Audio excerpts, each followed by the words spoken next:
میرے نبی پاک علیہ السلام نے فرمایا قبر میں رہنے والا مردہ اس طرح ہوتا ہے جس طرح دریا میں ڈوبنے والا کشتی اور سہارے کا انتظار کرتا ہے، قبر میں لیٹا ہوا دعاؤں کا انتظار کرتا ہے۔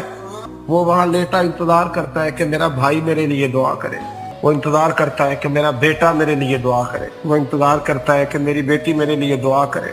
دعا وہ قیمتی تحفہ ہے جس وقت قبروں میں جانے والے بھی انتظار کر رہے ہیں۔ کوئی دعا کرے، کوئی دوست دعا کر دے۔ اگر کسی کے بچے لیٹے ہیں تو وہ ماں باپ کی دعاؤں کے منتظر ہیں، دوست لیٹے ہیں تو دوستوں کی دعاؤں کے منتظر ہیں۔ اور میرے نبی کریم علیہ السلام نے فرمایا جب تم دعا کرتے ہو اس طرح دریا میں ڈوبنے والے کے ہاتھ سہارا آئے تو اسے خوشی ہوتی ہے، قبر والے کے پاس دعا پہنچتی ہے تو اسے خوشی ہوتی، ان کے لیے دعائیں کریں۔ میرے نبی پاک علیہ السلام نے فرمایا میری امت قبروں میں گناہگار جائے گی، نکلے گی تو نیکوکار